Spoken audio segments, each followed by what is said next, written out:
Hi guys, I think it's time that we go out to the shop and we talk.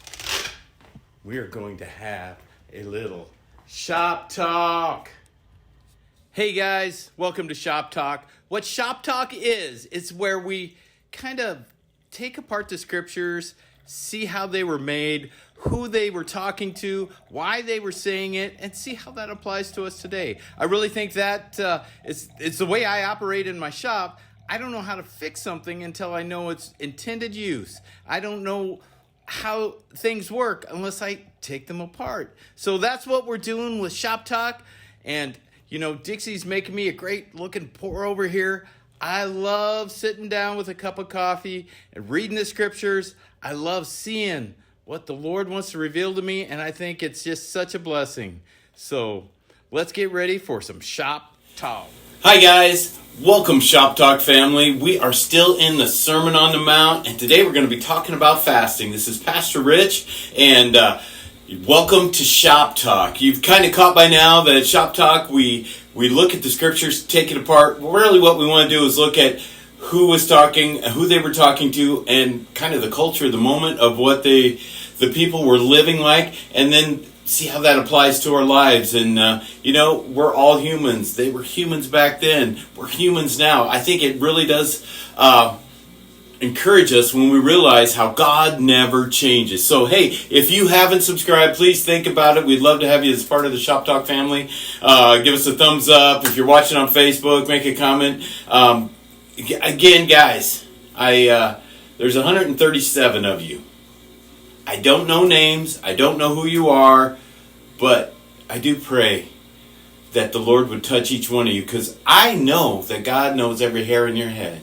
And I pray that this time we spent together just empowers you to dig into the Bible yourself and to have a good time. We are so blessed. I've picked up my Bible before. It's got this commentary in the bottom, and then on the sides of the verses, it has cross references. There used to be a time when we would have to have a different book. We'd have to go look at the cross references and then go look at the commentaries. And we're so blessed to be at a time when we have all this together. We're so blessed to be at a time when we have the Bible on our phone. You know, you would think with all the opportunities we have, we would be the generation that understands the Bible better than anybody else, because we have scholar books written by scholars at our fingertips. So I think it just is so interesting, exciting to me to think that we can just take a piece of scripture and a piece of scripture and then tie it into everything so we don't get it out of context, really. So, again, we're in the book of Matthew. Matthew, remember, he was a disciple of Jesus. He was one that Jesus said, hey, come follow me. Matthew was born a Jewish person, but then he stepped out of that when he went to work for the Romans, because the Roman government was oppressing Israel. They were oppressing the Jewish people. And Israel at this time there was no land tied to it. It was a nation of people. Isn't that kind of crazy to think about? Because usually you think about there's land, and then that's what the people are called when they're from that land. Well, these people had a nation that was identified with God. So, Israel people loved the Lord. They knew all the traditions. Matthew became a Roman. Basically, he worked for the Romans. He was a tax collector.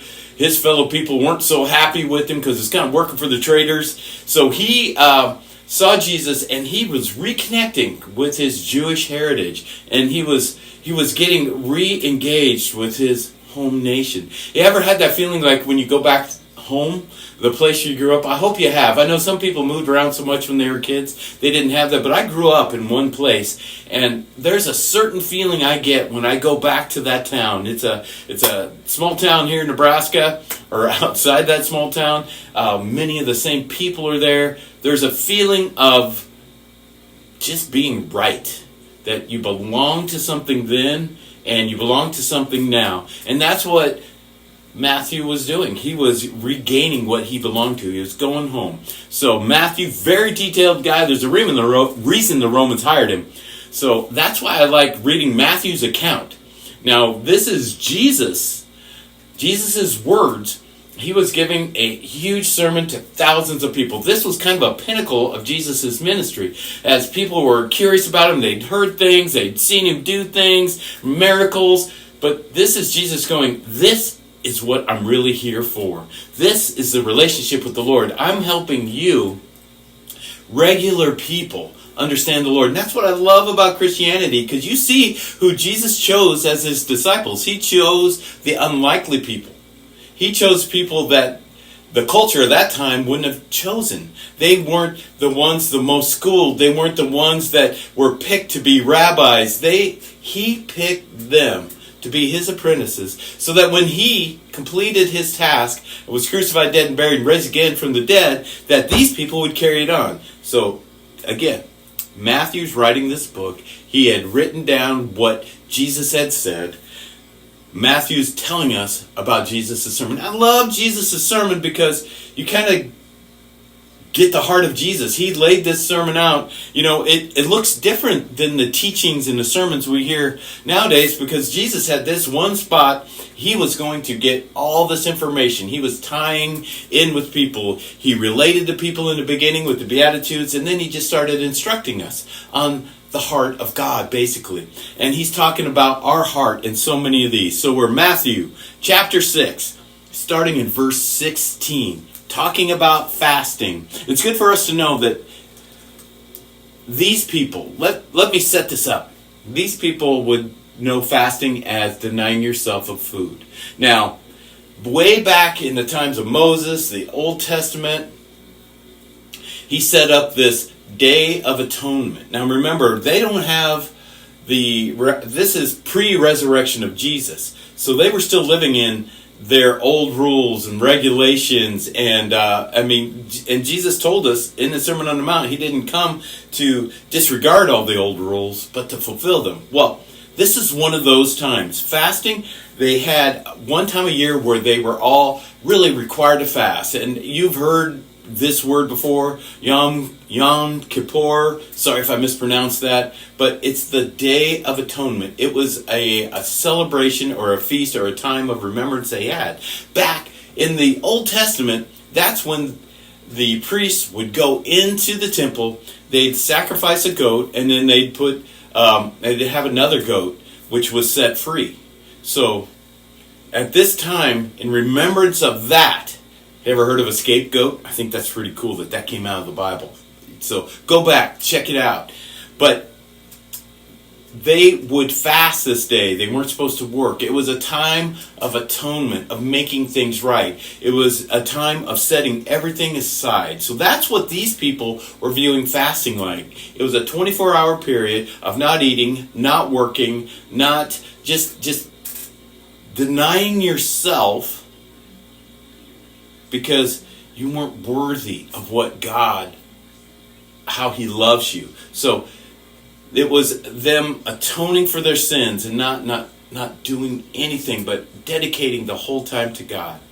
Well, Jesus, he took over being that sacrificed lamb when he died and went to the cross. So we're on that side of it. But these people listening to Jesus at this time, this is what they're thinking during his talk on fasting.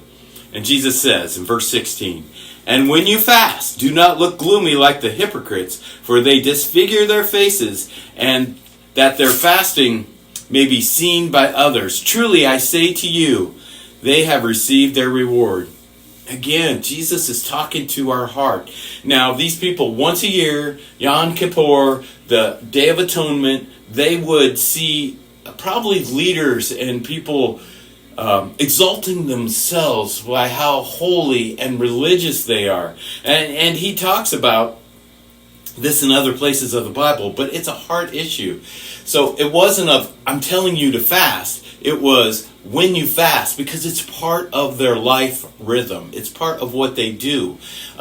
They already have that. And yes, he does tell us to fast. And fasting is an amazing thing to do. And many of us are doing that because it's the time I'm videoing this is beginning of January. So many of us start the year out and we fast different things so that we can focus on the Lord. But this was just part of what they did. And it was in their 7th month, right?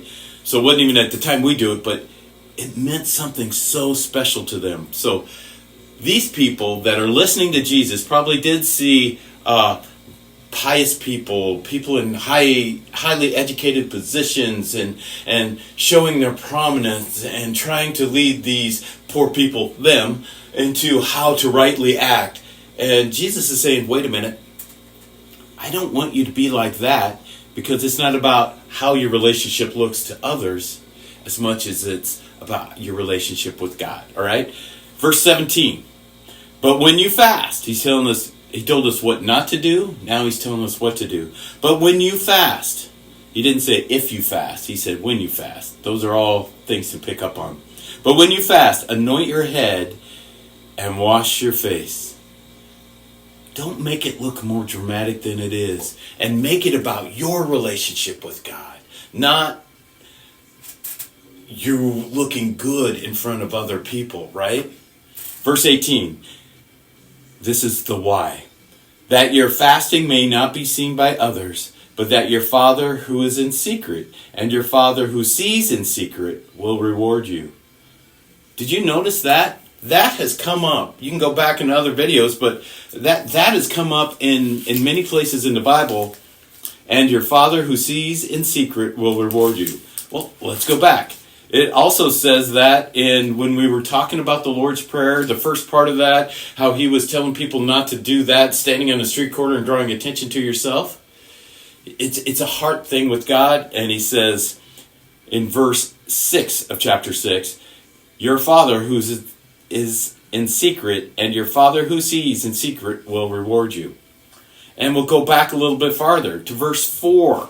Now, we're talking about in verse 4, giving to the needy. That's another thing that could be done and make you look good. Look how good you are. And people were doing that in that day.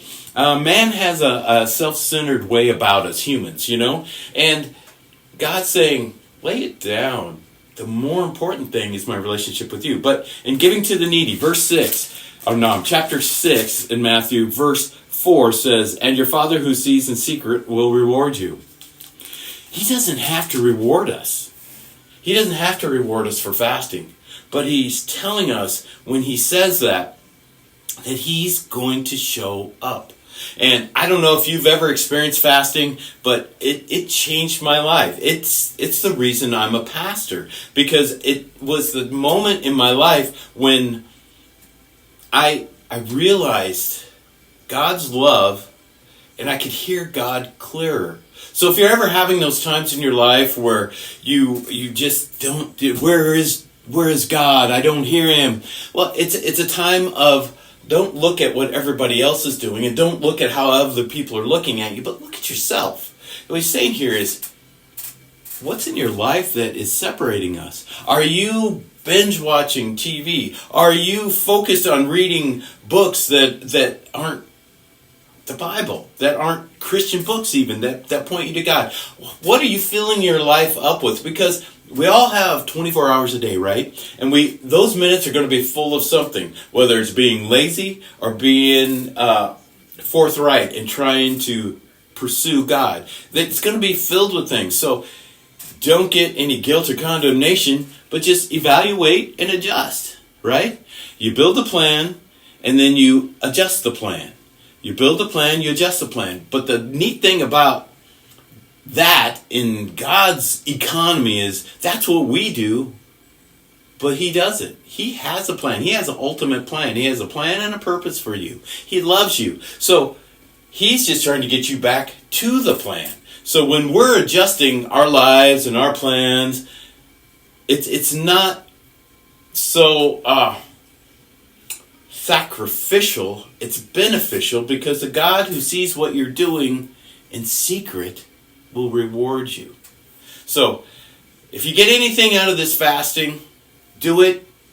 Jesus didn't say if you fast. He says when you fast. He wants you to look normal, to wash your face, clean yourself. Don't over dramatize it like, oh, I'm so hungry, and the Lord, I'm doing this all for God. That's not what he wants. He wants you to go, God, you came, you created me in your image. And then we fell. We turned our back on you as humans. And God, I don't deserve your grace, but you came and you gave your one and only Son as a living sacrifice to be that sacrificial lamb for me. God, I can give you my food. That's it. That's, I don't deserve to eat.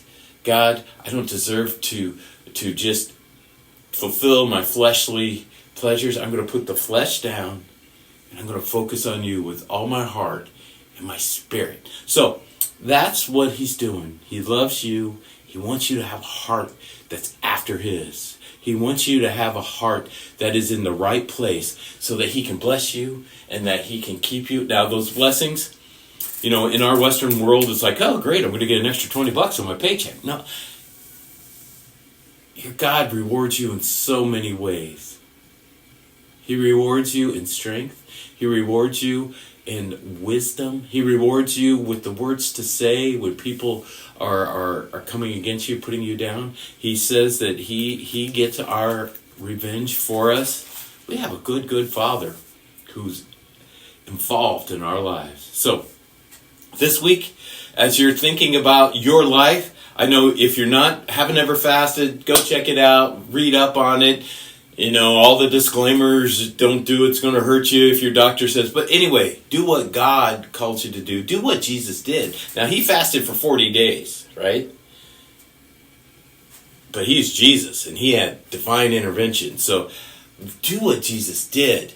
Do the best of your ability to follow what Jesus did, okay? Does that make it comfortable enough? But it's the heart thing. So when you're going through your life and you feel like, man, I'm just keeping busy and I pass out at night and I sleep and I wake up and I'm so far behind and I got to do all these things. Breathe. Put down something that you really like. He's talking about food, but think about something else that you really like that you might be fulfilling yourself with when you can rely on God to fulfill you. Look at your lives, check things out, do a heart check, because do those things that your Father who sees in secret, let him reward you, and then watch for the reward. So this week, as we do this, I ask you guys this week too, pray for 137 people. Just the number, the Shop Talk family.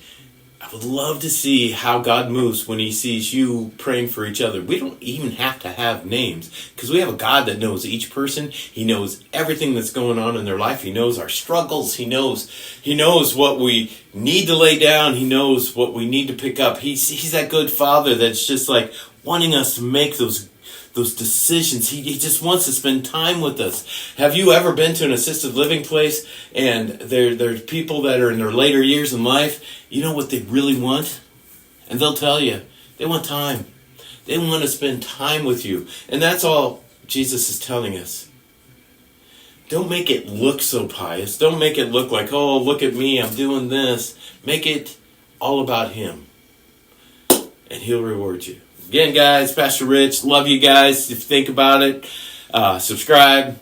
Then we'll be praying for you too. But just want to do life with you guys. And I hope you're realizing that you have a Bible. Go there this week. Open up chapter 6. Read it. See how it impresses you. See if it impresses you the same way it impressed me. And ask the Holy Spirit to give you wisdom in discerning his Bible. And he will. Because he loves you. So I love you guys. I love each one of you. And I love the God we serve. And I can't wait to see how he changes our lives this coming week. You take care now. Bye.